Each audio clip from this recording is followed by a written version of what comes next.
मैं महान ईश्वरों का भी ईश्वर हूं, ये कृपा करके बता रहे हैं। समस्त भूतों का, समस्त ईश्वरों का भी ईश्वर हूं।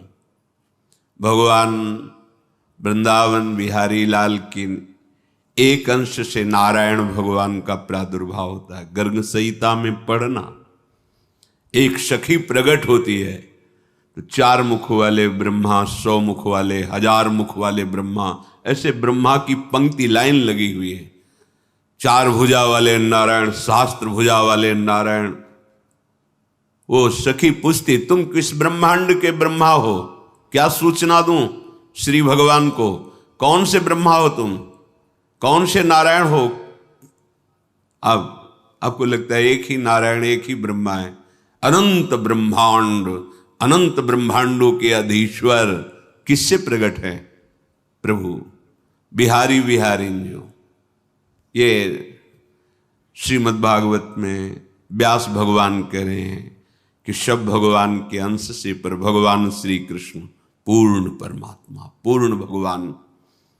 भगवान कह रहे हैं, बड़ी कृपा करके भगवान अवतार लेते हैं। ये दुष्टों को मारना भगवान के लिए कोई बात नहीं। एक संकल्प करते हैं तो सृजन पालन लीला उसी संकल्प से चलती रहती है। अनंत ब्रह्मांडों का सृजन निमिष में, उनके लिए बोले कंस को मारने के लिए भगवान का अवतार हुआ, रावण को मारने के लिए भगवान, जिनकी एक इच्छा मात्र, एको हम बहुश्यामा। कैसे कैसे ये जो नहीं जानते हैं वो भगवान श्री कृष्ण को ऐसा कहने लगते हैं। 5 किलो का एक बांट लीजिए और ऐसे अंगुली में रखिए, देखो कितने घंटे रख सकते हो? 7 दिन 7 रात 5 किलो का बांट रख के दिखाओ। 21 किलोमीटर में फैले हुए गिरिराज जी को हमारे सरकार 7 वर्ष की अवस्था, 7 दिन 7 रात, ऐसे कहीं भगवान की समानता कर सकते हो? उनकी बाल लीला देखो। अभी 6वां दिन है, छठी का दिन है, उत्सव मनाया जा रहा है। देवता कांपते हैं, जिससे ऐसी बलशाली है पूतना।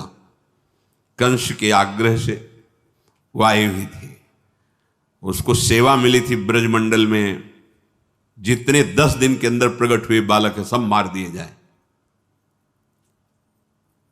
बड़ा उत्सव बाबा के दरबार में मच रहा था, लाला का छठी उत्सव मनाया जा रहा, सब ब्रजवासी। तो भगवान ने सोचा है और किसी के घर जाएगी तो हमारे सखाओं को बाधा पहुंचाएगी। उसके मन में एकदम प्रेरणा हुई कि ये सब उत्सव मनाने जाते हैं, जिसका पहले उसी को मारें, फिर अन्य सबको। सीधे वाह बोजी, इतना सुंदर रूप रखा कि मैया यशोदा और रोहिणी मैया ने तो समझा कि साक्षात लक्ष्मी जी पधारी हैं अपने प्रीतम के दर्शन करने के लिए। सब स्तंभ, ऐसा सुंदर रूप, नूपुरों की झनकार करती हुई अंदर प्रवेश कर रही। किसी की हिम्मत नहीं कि पूछ ले तुम कौन हो, कहां से आए हो। सब रास्ता देते चली जा रही। शायद अगर पूछती, रोकती तो कुछ राक्षसी पना दिखाती, पर अवसर ही नहीं मिला। सामने देखा पालने में अनंत ब्रह्मांडों का पालन करने वाला छोटे छोटे चरणारविंद से खेल रहे, उठा लिया, अपने स्तन का पान करा। छठी का दिन है, ऐसी महाबली पूतना, महान सामर्थ्य, देवता कांपते हैं। 6 कोस में उसका शरीर गिरा था, 6 कोस। ब्रजवासी जैसे कोई बड़ा पेड़ नहीं, जैसे कई ब्रजवासी लग करके ऐसे कुल्हाड़ से काट काट के उसके शरीर, और दिव्य सुगंध निकल रही, क्योंकि भगवान का स्पर्श हुआ। भगवान ने स्तन, और उसको जो मैया यशोदा को गति, वो उसको गति। कर सकते हो? कैसे तुम तुलना कर सकते हो?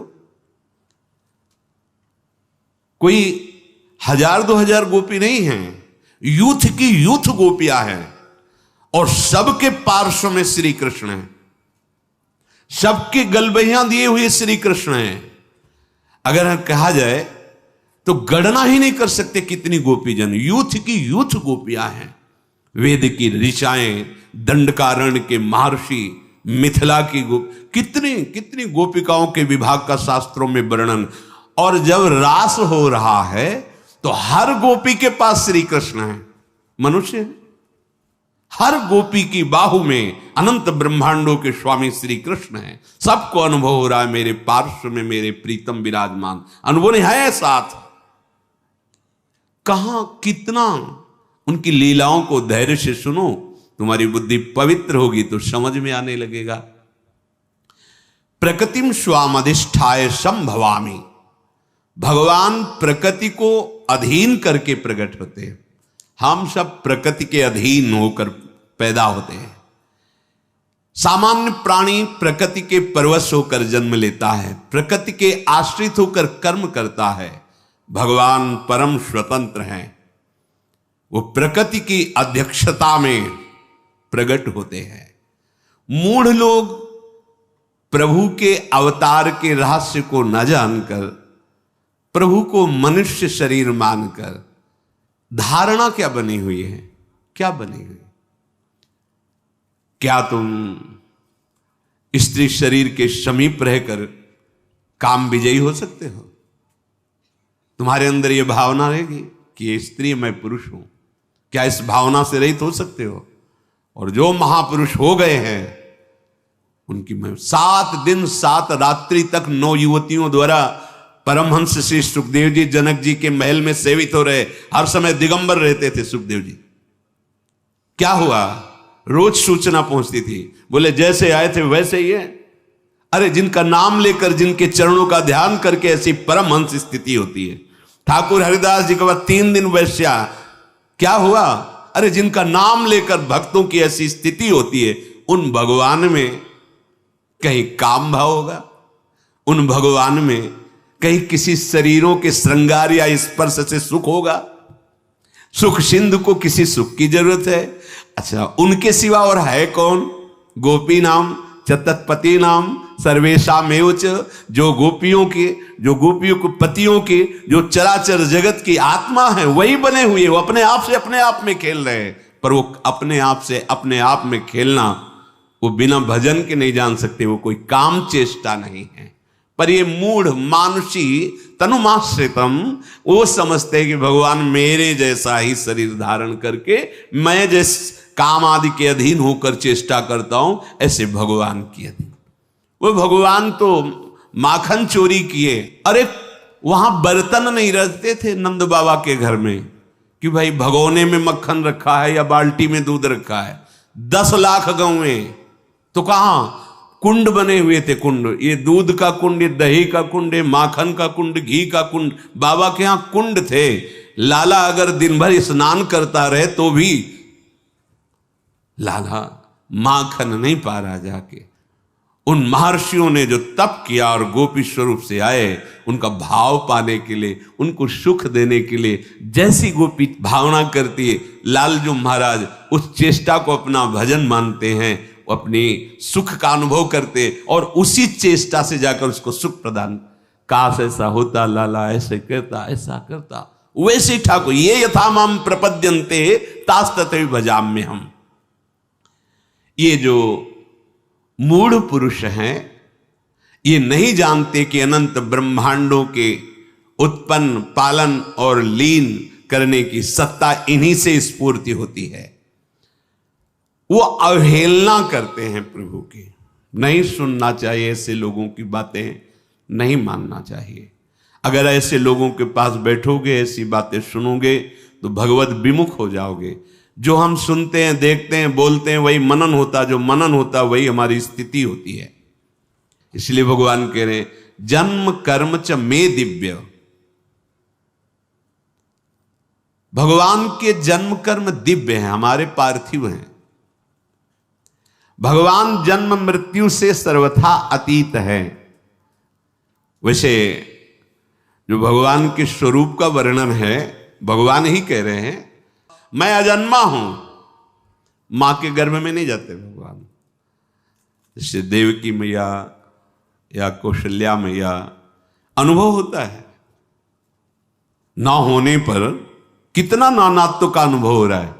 अरे एक स्वप्न में देख लो, न कोई वस्तु होती, न व्यक्ति होता है, न कोई प्रिय होता है, न कोई अप्रिय होता है, लेकिन सब कुछ होता है। इस जगत में एक प्रभु के सिवा कुछ नहीं है।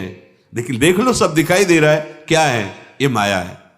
उसी भगवान की माया से ऐसा अनुभव होता है मेरे गर्भ है, पर भगवान गर्भ से नहीं प्रकट होते। भगवान बाहर प्रकट जहां भी अवतार हुआ देख लीजिए आप। कंस कारागार में भगवान पहले अपने स्वरूप में प्रकट होते हैं, चतुर्भुज, परमेश्वरशाली, महामहिम, स्तवन करते हैं वसुदेव जी, देवकी जी। फिर कहते प्रभु आप इस स्वरूप में नहीं। आपने कहा था कि मैं आपको आपके वात्सल्य भाव का सुख देने वाला रूप धारण करूंगा, पर प्रभु जब आप वो रूप धारण करेंगे मुझे भय लग रहा है कि कहीं कंस कोई अमंगल ना कर दे। भगवान देखते देखते बालक बन गए। ऐसे ही चक्रवर्ती सम्राट महाराज दशरथ जी के महल में भी कौशल्या जी के सामने भगवान पहले अपने स्वरूप में प्रकट हुए। फिर माता पुनि बोली सोमति डोली, तजहु ताते रूपा, कीजय शिशु लीला, अति प्रीशीला, सुसुख परम मनुपा। तो सुनि बचन सुजाना, रोदन ठाना, होई बालक। ऐसा नहीं हुआ कि भगवान जैसे अपने गर्भ में रहते हैं 9 महीने फिर प्रकट होते, ऐसा नहीं। भगवान प्रकट होते हैं। माता ने स्तवन किया कि आप शिशु लीला का वरदान दिए थे कि आप हमारे, ये सौभाग्य कि आप हमारे पुत्र हो, तो आप उसी रूप में आओ। सुनि बचन सुजाना, रोदन ठाना, वही बालक स्वरूपा। उसी समय भगवान बाल स्वरूप हो जाते हैं। यद्यपि भगवान करे अजोपि सन्य व्यय आत्मा, मैं अजन्मा हूं, अजह अजन्मा हूं, अव्यय आत्मा, मैं अविनाशी हूं, फिर भी अपने भक्तों के लिए, संपूर्ण प्राणियों के परम कल्याण के लिए मैं अपनी प्रकृति को अधीन करके प्रकट होता हूं, देह धारण करता हूं। जब तक हम भजन नहीं करेंगे तब तक भगवान की लीला, भगवान की महिमा को हम नहीं जान पाएंगे, क्योंकि हमारी इच्छाएं तो अभी भोगों में है। जहां इच्छा है वही ममत्व है, आसक्ति वही चिंतन है। कैसे जान पाएंगे? जब तक उनका चिंतन नहीं है तो कैसे जान पाओगे? संसार का चिंतन करने वाला हृदय कभी भगवदानंद का अनुभव नहीं कर सकता, और जो भगवदानंद का अनुभव करने वाला, अनन्य चिंतन करने वाला, उसकी दृष्टि में संसार होता ही नहीं है। वहां केवल प्रभु होते, केवल प्रभु, वासुदेवा सर्वम, केवल भगवान। ये ऐसा जैसे आपको दिखाई दे रहा है तो लगता है भावना करनी होती है, ये प्रारंभिक है ही नहीं कोई, केवल प्रभु ही। देखो गोपी जन करे जित देखूं तित श्याममय, श्याम ही श्याम, जड़ चैतन्य कछु नहीं दिखत, जित दिखत तित श्याम खड़े। भगवान जब प्रकट होते हैं तो लीला ऐसे ही करते हैं कि कोई विवेकवान भक्तिवान ही भगवान को समझ पावे, नहीं तो जैसे सत्यराजित पधारे ना, तो सत्यभामा के साथ भगवान भी रो रहे थे, बड़ी विपत्ति आई, हमारे ससुर पधार गए, वैसा ऐसा। लीला, ऐसी लीला करते हैं कि ये लगेगा कि भगवान है भला। हमें तुम्हें तो बात जाने दो, गरुड़ जी को नागपाश में बंद गए, मुझे छुड़ाना पड़ रहा है। इसीलिए इनकी शरण में रहकर इनसे प्रार्थना करता रहे कि कभी हमारे नेत्रों में आपकी माया का पर्दा न पड़ने पावे नाथ। भगवान की लीलाएं अलौकिक हैं। भगवान का चिदानंद धाम है, जहां अनादि अनंत, अनादिकाल से अनंत काल तक उनकी चिदानंदमयी लीला होती रहती है। उन्हीं भगवान को सर्वांतर्यामी रूप से निराकार भाव से उपासना की जाती है। जब अवतार लेते हैं तो सगुण साकार। इसीलिए हरिराम व्यास जी और बड़े बड़े महापुरुष कहते हैं निर्गुण सगुण ब्रह्म ते न्यारे, दोनों से बिलग, क्योंकि इन्हीं से है वो हमारे बिहारी बिहारिंजू, जो नित्य वृंदावन चिदानंद धाम है। ये अपने महल में विराजते हैं बिहारी बिहारिंजू, और इन्हीं के अंश से सब ये लीलाएं होती रहती है। अब यहां से जब अवतार लेते हैं ब्रजमंडल में, तो यहां 2 अवतारों की लीला आती है। एक भगवान के ऐश्वर्य अवतार जो कंस कारागार से नंदालय में पधारते हैं, और एक निकुंज से जो अद्भुत रास विलास लीला करते हैं। अगर ये रास विलास लीला भगवान नारायण की होती तो ध्रुवदास जी ने वर्णन किया है, शिव श्रीपति यद्यपि लल चाही मन प्रवेश तिन उनको नाही, निगमागम की कौन चलावे महाविष्णु के मन नहीं आवे, या रस को तवही अधिकारी कृपा करें जब राधा प्यारी। अगर रसिकों की वाणी का आपको परिचय नहीं है तो आप केवल पुराणों से सिद्धांतों से नहीं समझ पाएंगे, क्योंकि उसके आगे जिसे वेद कहता नेति नेति, उसके आगे रसिक जनों ने जो स्वाद लिया है, जो देखा है, वो यहां वेद रसकन की वाणी श्री वृंदावन धाम इष्ट श्यामा महारानी, तब ये आंतरिक रहस्य समझ में आता है। गीता में भी भगवान जी ने कहा कि अनन्य भक्ति के द्वारा ही मैं संपूर्णतया जानने में आता हूं, कोई तप यज्ञ आदि के द्वारा मेरे संपूर्ण रूप को नहीं जान सकता। अनन्य भक्ति अर्थात प्रेम के द्वारा ही मैं पूर्ण जानने में आ जाता हूं। कोई रंग ही नहीं है जिससे, कल एक बच्ची पूछ रही थी, प्रिया जो कितनी गोरी हैं और श्याम सुंदर कितने काले हैं। गोरी प्रिया भी चकोरी की तरह जिले देखती है, ऐसे श्याम सुंदर है। नंद के लाल हरियो मन मोर, कौन बोल रही? हमारी स्वामिनी जी, जिनके रूप का वर्णन करने के लिए उनकी सखियां कहती तेरो रूप कहत नहीं आवे। प्यारी जी कैसी कोटि कोटि रसना जो रोम रोम प्रति होए, प्यारी जू के रूप को न प्रमाण कहो जाए। चाहे स्वामी जी बोले, चाहे हित जी बोले, चाहे ध्रुवदास जी बोले, जितने रसिक महापुरुष, ऐसा रूप प्यारी जी चकोरी की तरह देखती है। थे कहत चहत प्रीतम दिसी, बदन चंद्र मनो त्रसित चकोरी। आप देखो ऐसे हैं काले श्याम सुंदर कि गोरी प्रियाजू के नेत्र चकोरी की भांति उनके रूप लावण्य मिले। ऐसे मत समझना कि श्याम सुंदर काले जैसे है, ऐसे नहीं है। मुनि मन मोहन, विश्व मन मोहन, मदन मन मोहन और सोमन मन मोहन।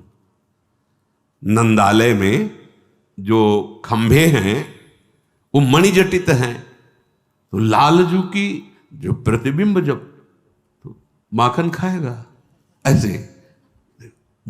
कितना सुंदर रूप। और मैया देखकर आनंद ले, सोमन मनमोहन, अपने रूप को देखकर लुभायमान हो जाते हैं और कहते हमसे दोस्ती करोगे? वो रूप दिखाई दे रहा है, बहुत सुंदर, माखन खाओगे? नहीं खाओगे? अच्छा, प्रभु अनंत ज्ञान के समुद्र, अनंत रूप के समुद्र। और प्रियालाल का जो रंग है वो प्रकृति में है ही नहीं है।